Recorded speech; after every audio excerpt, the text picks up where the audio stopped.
Welcome. I'm back with another chapter reading. I'm back with another reading from the Holy Bible, from the book Moses wrote, Genesis. Look, we about to wrap this reading, this book of Genesis up. We don't have many more chapters to go. Right now, we're on chapter 39. Which there's only 50 chapters to the book of Moses. So it's been wonderful being able to read this to you. It's been wonderful being able to give you some understanding of how I viewed it, how I processed it, and I don't believe I'm too far off from a lot of things, you know what I mean? But please pick your Bible up. It's a tool. It's a tool of righteousness. It's a tool to understand the wickedness that's around you every day. But before we get into this chapter reading, please go to my YouTube channel, at The Nasty Pastor. You can find the Genesis playlist over there. If you really dig into the platform, you can find the playlist of Revelation.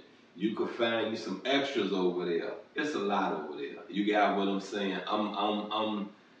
This is what I'm gonna do for you so that it's visible. I'm gonna pat myself on the back for what I've done. So we're working on 2 years into this, and I'm glad that I'm forging forward.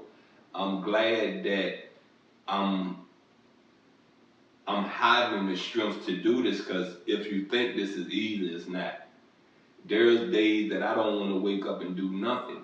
There are days that I want to wake up and get to reading, but it's so much in my brain. There's so much going on that I don't have it. I don't have it to do it. You got what I'm saying? I don't have the belief in me that in that moment I'm able to comprehend anything that I'm reading. You got what I'm saying? So I take days off, I take weeks off, I take months off sometimes. You know what I mean? And then it gets to a point, I said, let me buckle down, let me get this and fast forward, let me put my foot on the gas so that I can relax on them days that I'm in confusion. But once again, look, go to my YouTube channel, at The Nasty Pastor. Please like, subscribe, comment, share. Look, let's go and get into this chapter reading of Genesis, and we're in chapter 39. And the chapter 39 is Joseph, a slave in Egypt. You hear me? Joseph, a slave in Egypt. Now Joseph had been taken down to Egypt, and Potiphar, an officer of Pharaoh, captain of the guard, an Egyptian, brought him from the Ishmaelites who had taken him down there. The Lord was with Joseph, and he was a successful man, and he was in the house of his master, the Egyptian. And his master saw that the Lord was with him, and that the Lord made all he did to prosper in his hand. So Joseph found favor in his sight and served him. Then he made him observer of his house, and all that he had he put under his authority. So it was from the time that he had made him overseer of his house and all that he had, that the Lord blessed the Egyptian's house for Joseph's sake. And the blessings of the Lord was on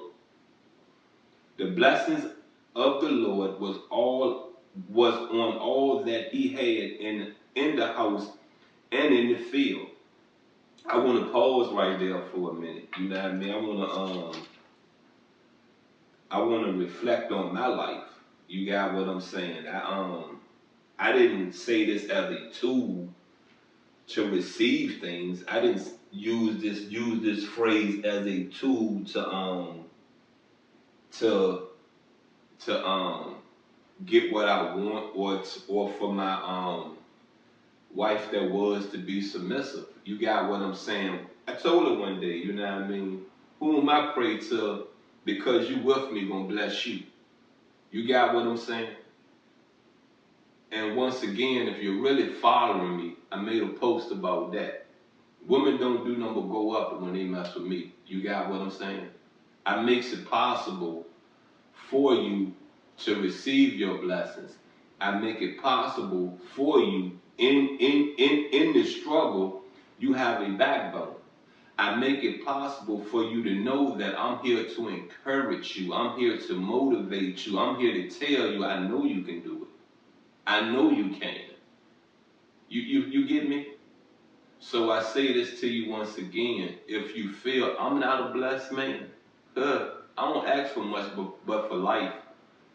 If I ever was to start asking for these material blessings, I bet you I would never have to go out there and work for it. It'll just drop in my hands. I can bet you that one. You got me? But me, I am a rational man. I am a man that sits back and realizes if I can't handle this at this time in my life, there's no point of asking for it. You feel me? There's no point of asking for it. Give me life right now.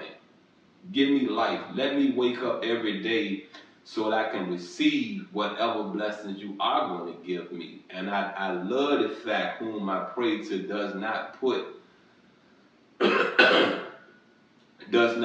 on me what I cannot handle. Let's get on back into this reading.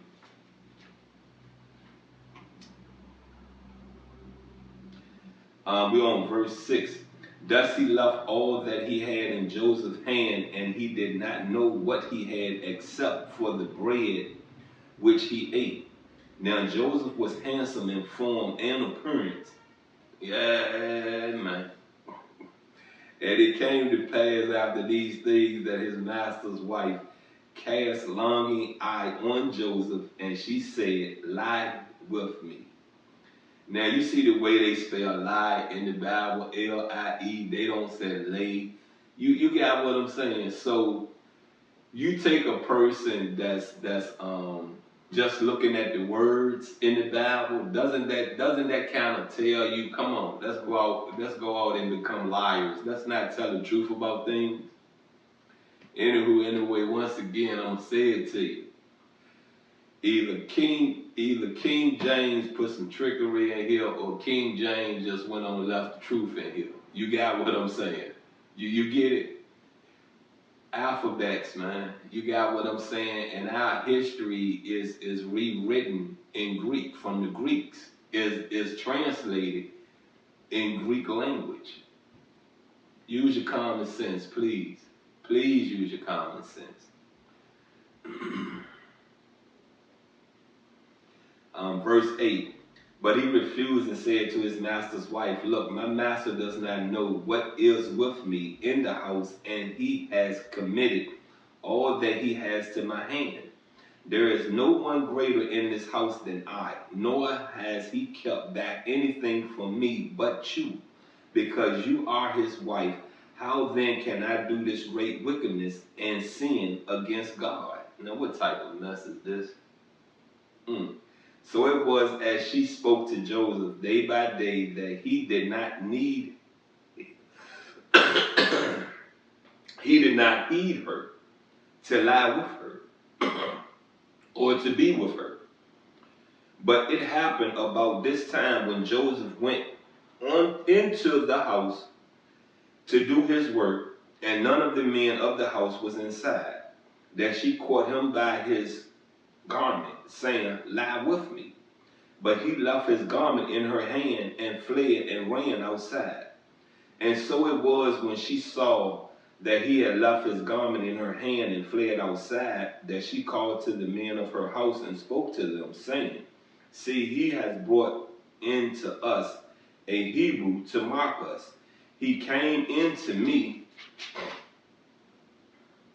to lie with me, and I cried out with a loud voice. And it happened when he heard that I lifted my voice and cried out, that he left his garment with me and fled and went outside. Now, did she not tell a lie? Did she not tell a lie, or L-I-E? right? Did she not? Come on now. This woman just explained to the men of the house that this man basically, you know what I mean, my comprehension, you got what I'm saying, had sex with her. And that ain't how it went. Then she spoke to him with words like these, saying, the Hebrew servant whom you brought to us came into me to mock me. So it happened as I lifted my voice and cried out that he left his garment with me and fled outside. So it was when his master heard the words which his wife spoke to him, saying, your servant did to me after this manner, that his anger was aroused. Then Joseph's master took him and put him into the prison, a place where the king prisoners were confined. And he was there in the prison. But the Lord was with Joseph and showed him mercy, and he gave him favor in the sight of the keeper of the prison. And the keeper of the prison committed to Joseph's hand all the prisoners who were in the prison. Whatever they did there, it was his doing.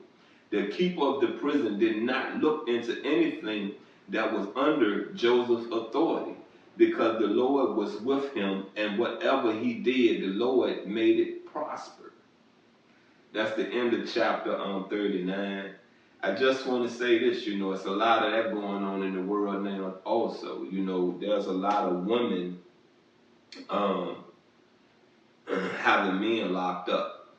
So I say this to you, you know what I mean? I get you. I understand you. I understand your agenda. I don't like your agenda, but I understand your agenda. I understand that this is a time in the now where women want to be the voice, want to be the understanding, want to be the reason of all. I get you. Come on, fight. I get you. Fight. But do we have to take down the men of this world for you to have the platform to spread your voice, to spread your knowledge, to spread your way of life to the world? Either the world gonna get it, either the world gonna stand by you, or the world gonna pull away from you. Having us locked up, doing some trickery to us, only shows us that you're what? What are you? What are you? You're part of an evil scheme. You understand me? An evil scheme. I say this again to you, you know what I mean? We need each other, not just for reproduction, not just for reproducing, not just for you to be that woman. I come home and just pound you all day. You got what I'm saying? Not that woman that I come home and verbally assault you all day. We don't just need you for that. You got what I'm saying? We don't need you to cook, clean, and hook. Cook, clean, and cook. We don't need you just for that. Women are very educated. Women are very intelligent. Women are very understanding. Women can be very caring, very loving.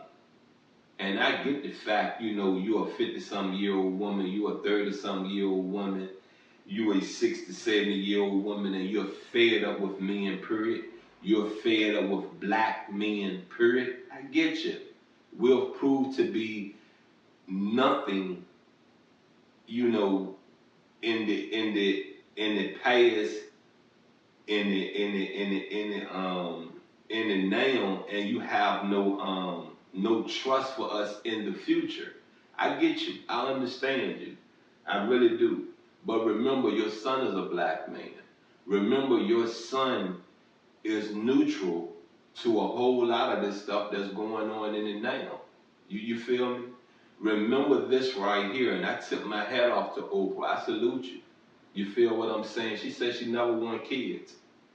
And we live in a world, we live in a society where the word never shall ever come out your mouth, but I give it to her.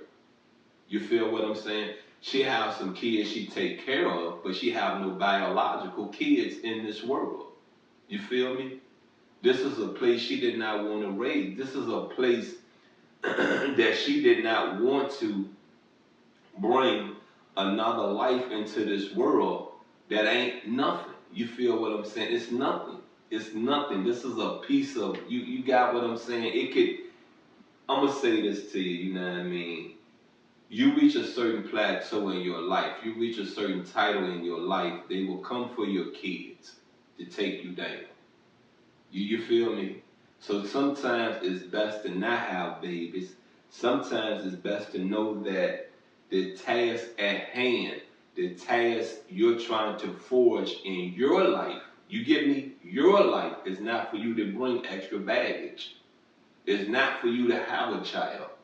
You feel me? And then, some people say, well, okay, after I get this going, get that going, after I put all this in place, after this concrete, I'm going to chill out and have me a baby. Sometimes it's not even, you got what I'm saying, it's not even the right time then. So I say to you again, you know what I mean, make wise decisions. I was told not to have no kids. I went on and had 3. You feel what I'm saying? And I don't hold no regrets with the choice I made. I really don't. I really don't. You got what I'm saying? I love kids. You know what I'm saying? And the way I raise my kids is to think.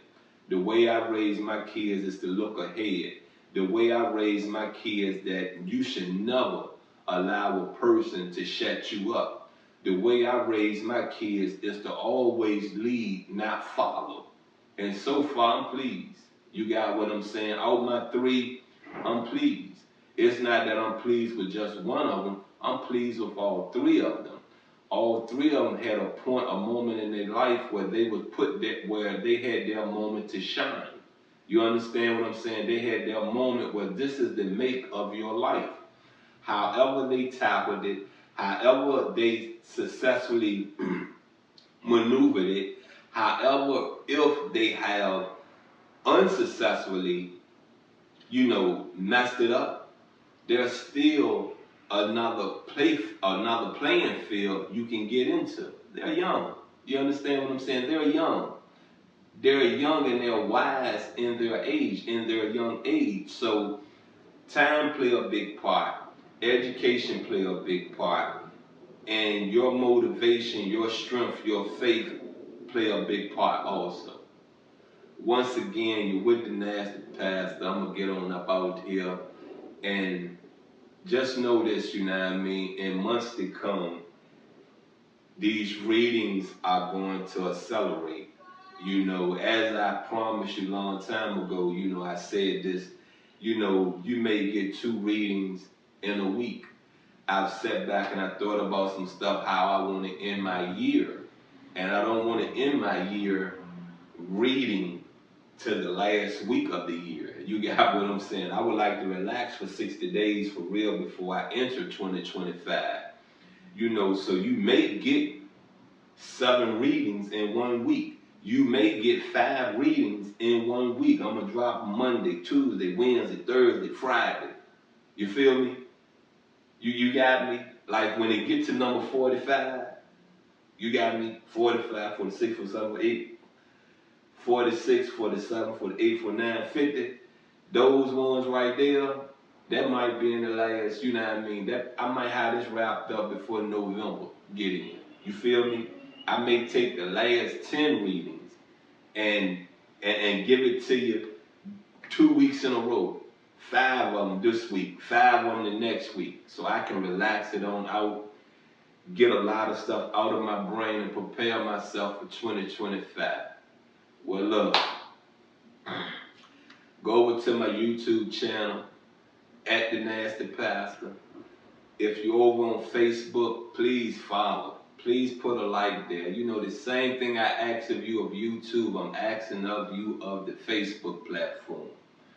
Go over there and fumble through some things. Just go through some things. The education and knowledge is there for you. I'm out. I love you. And please don't forget to hit that follow button. Don't forget to hit that subscribe button. I love you.